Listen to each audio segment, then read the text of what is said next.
The EFL Championship Manager of the Season Award nominations have been released this morning. There they are. It is the 4 managers who are in charge of the top 4 teams with 4 games to play in the table. Farker, Leeds, Labrise, Sunderland, Parker, Burnley and Wilder, Sheffield United. Why don't you get in the comments right now, listen very carefully to this question, and let me know which of these 4 we can talk about other managers at the end of the video. Please, can we avoid the tedious none of the above comments that I literally get on every poll-based thing we do? Not helpful, not really clever, not really funny. So do let me know as a thought experiment which of those 4 you would pick. And yes, we can talk about other managers that may have missed out on a nomination at the end of the video.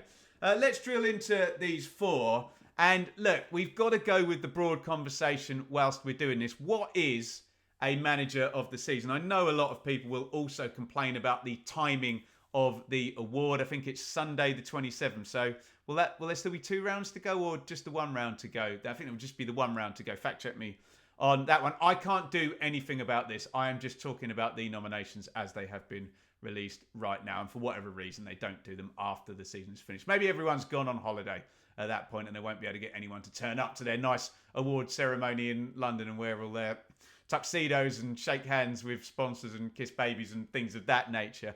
But what is a manager of the season? Well, in my opinion, it's got to be kind of measuring the manager's performance against the expectations of the club. And the difficulty we have judging championship managers right now, and I know these managers are under a lot of pressure, but the managers of teams with parachute payments, i.e.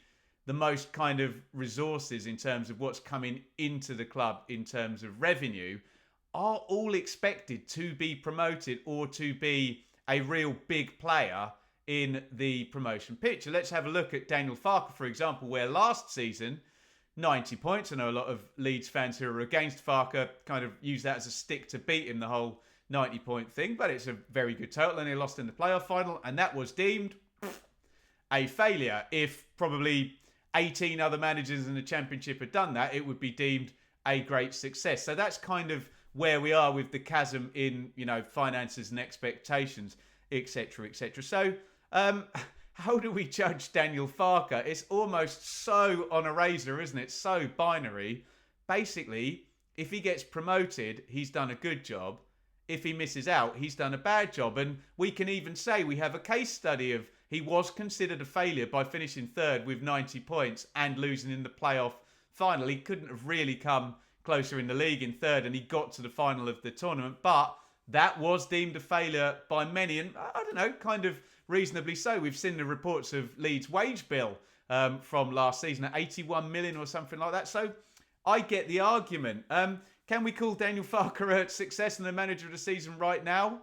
No, on the basis of that razor, because we don't know. I mean, he's on the verge, on the brink of getting Leeds promoted, but if that doesn't happen, it'll be considered an absolute abject failure, especially given it's a 5-point lead with 4 games to go. So we take the expectations conversation. Let's put that to one side. Is Daniel Farker a really good manager? Of course he is. A very kind of calm, astute manager with 2 promotions on his CV. Not just 2 promotions, 2 title wins with Norwich. 1 particularly extraordinary, 1 with parachute payments and kind of expected when they came back down from the Premier League, having built what he built in the first promotion and then kind of bolstered it to some extent in the Premier League. Has he done a good job at Leeds this season? Yes, they've had a bit more stability than the other 2 managers we're about to talk about in terms of the parachute teams here. Do they play good football? Yes, they're top of lots of metrics, obviously including the league table, but in terms of making chances and controlling games, if you read into that, which I do. So I think he's done an excellent job, but can I say right here, right now, he's the manager of the season? No, because he might still choke on the league title. And I don't know, is it as simple as with this list, we have to give it to whoever wins the league title? And what happens if both Leeds and Burnley win their last 4 games and all the managers, Parker and Parker and Farker, sorry, it's early, both get 100 points? It's a difficult decision. I suppose any manager that gets 100 points, regardless of the expectations, should probably be manager of the season, shouldn't they? Although it depends if someone's done anything miraculous elsewhere. Scott Parker, okay. A year one parachute team there. And things that he's got that Daniel Farke hasn't in terms of making this judgment. He's only been there a season, so he's managed to get this immediately, the same amount of points as Farke has got. And there was also a bit more chaos. Obviously, Farke had that last season at Leeds with, I can't remember the lads who went out, Tyler Adams, Sinistera. There's a few of them went for big money. Correct me in the comments if I've missed any out there. But Burnley had the same thing. What you would say that Parker has over Farke, easy for me to say, is A, the extraordinary defensive record, and B, the the unbeaten streak that he's gone on for the majority of the season, which is now at 28 games. So, I don't know. Could you make an argument that even if Scott Parker finished second to Daniel Farke, say on, 95 and 94 points, something like that, that with the ridiculous defensive record and clean sheet record presumably broken if they get one or two more, could you argue that one beats the other?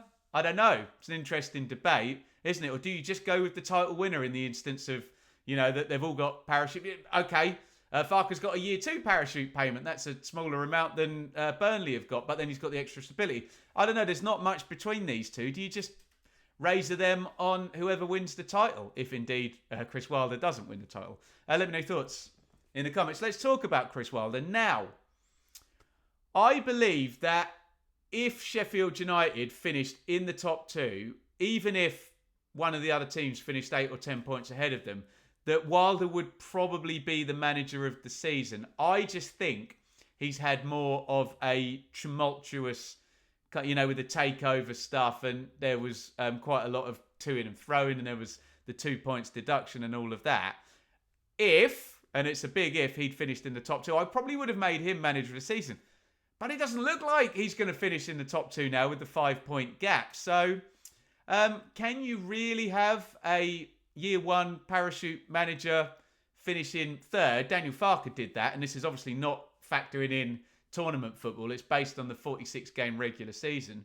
Daniel Farke did that last season and got 90 points and was considered in some quarters of the Leeds fan base a failure. I don't think he was, actually. I think it was a lightning in a bottle season from Ipswich rather than him failing that was the difference there. But hey, it's all ancient history, isn't it?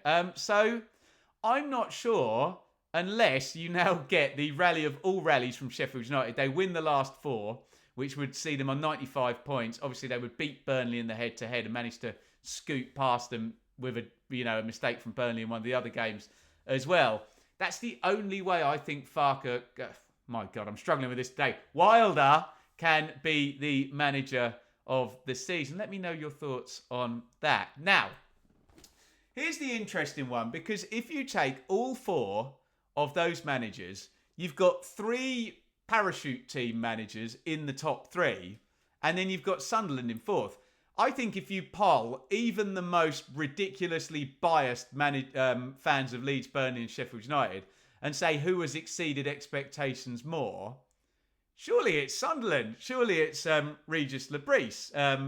I don't know where I had Sunderland in my pre-season. Probably in the top half. I can't remember. Someone will check for me in the comments, please. But they were in the title race for, a good 2/3 of the season, maybe 3/4 of the season. They've just dropped off now, and there's obviously a 12-point gap between Sunderland and the top. But they look very, very safe for 4th place. Well, my God, unless they lose the last 4 and Bristol City win the last 4, they are guaranteed to finish 4th place, or they could usurp Sheffield United if their collapse continues. Look, Sunderland are going to finish 4th, I think. Let's leave it at that. But in terms of expectation versus performance, you could almost say, well, Lebris wins it on that regard. But can we have the manager who finishes 4th, and we don't know what he's going to go on to do in the playoffs? This is why it's difficult not including the playoffs. I think if we're not including the playoffs, then can the manager who finishes 4th win manager of the season? I don't know. You tell me. Maybe if, I don't know, the title winners or the auto promotion teams sort of fell over the line. So, I don't know. I'm kind of now saying that I don't think you can in this regard. And Sunderland's a big club as well. And they literally finished... Where did they finish a couple of seasons ago? 6th, wasn't it? So they've essentially... A huge club like Sunderland has essentially gone up 2 places in 2 seasons. Yes, he's taken them from like 15th or something last season and shot them up the table. Absolutely fantastic. And the stupid thing is, if he wins the playoffs, everyone will have him as manager of the season. But we're not judging it on that. So, I don't know. Coming back around on these 4, and we'll talk about other managers in just a second. Keep calm, everybody. I'm kind of... It's going to be the title winner, isn't it? But we don't know who that is. And we're not going to know who that is before April the 27th. Look, I know fans of these teams won't really care. And of course they don't care. They care about every little minutiae, don't they, football fans? But I don't know. Is it the title winner? Which is probably going to be Farke, is it? But I don't know the answer to that. Or do we go with Burnley just because of the extraordinary defensive record and the fact he's only been there 1 season? I'm split there. And I don't think it can be Wilder if he's not in the top 2. And I don't think it can be Lebris. So I'm between Farke and Parker. I don't know. I'm like 51-49. If the season ended and I had to decide right now and Leeds and Burnley are tied on points there, Leeds have got it on goal difference, maybe I go Burnley. Maybe, just because of the ridiculous defensive record and he's only been there 1 season. I don't know. You tell me in the comments. Now, of course, because people like to be pedantic and try and look clever, lots of people will say, none of the above. Now, this is really, really important. If you are just trying to find a way to talk about the manager of the club you support because of your emotional needs, doesn't help the debate. Let's be more intellectually honest with that and don't listen to the heart. Listen to the head here. But let me shout out some other names. Liam Manning, Bristol City, if they finish 5th. Is that as good as Sunderland finishing 4th? Probably not, but he's had a really good season if they finish 5th. Lampard, it's not long enough for me. He's not been in there long enough, even though he's done a great job. Mowbray, no. Carrick, no. I think that's an underachievement having Middlesbrough 8th, but they finish 6th and win the playoffs. I'll change my mind, but we're not judging it on that. Neil, not been in there long enough. Ishmael, definite no. Cleverly, if Watford were 7th and missed out on the playoffs on the last day, maybe, but not 11th. For me, Sheehan, not long enough. Torup, no, not Norwich in 13th. That's an underachievement. Roll, he's great. We love him, but 14th, we could no. Cifuentes, QPR 15th, no. Heckingbottom, no. Rowett, not long enough. Although if he'd kept up that ridiculous, well, if he'd kept up the new manager bounce, Oxford would be in the playoffs and he would be the manager of the year, wouldn't he? But he didn't. Robbins, obviously not long enough. Messinio, I would say, is a possibility, but they could still get relegated. That's one manager of a League One team that's from last season that's kept his job and are going to probably survive, but it could still go wrong.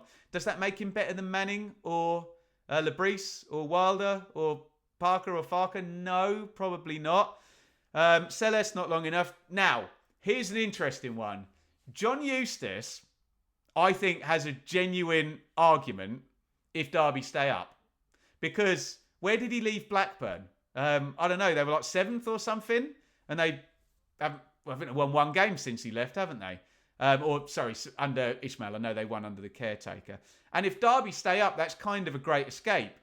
So if at the end of the season, Derby are not in the bottom 3, you could argue that pound for pound, what John Eustace has done, especially changing clubs in mid-season, might be better than, say, Wilder, Parker or Farke. That is so difficult to say. I'm really falling over that. Finishing in the top 2. You tell me. Reitzer, no. Bloomfield, no. Murich, no. So the only other names I would include would be Eustace, Musinho, and Manning. So if you are one of these none of the above contrarians, let me know the name. Also, let me know which of those 4 you would pick, because it's, it's not a hard question to answer. Pick one of those 4. And, give me your reasons for nominating other managers. If you disagree with me and you think a different manager, fine, stick it in the chat, but still Please tell me which of those 4. There you go. Little bit of chitter-chatter on the manager of the season. Let me know if you want my take on the Players Awards. I don't know whether they're quite as interesting as the managers. We'll have a look at Championship relegation. Have a look at that tomorrow on the channel. In the meantime, why not check out mine and Sam's predictions for round 43, the Good Friday games, and again, give me your take. Who of the nominated candidates would you make your EFL Championship manager of the season?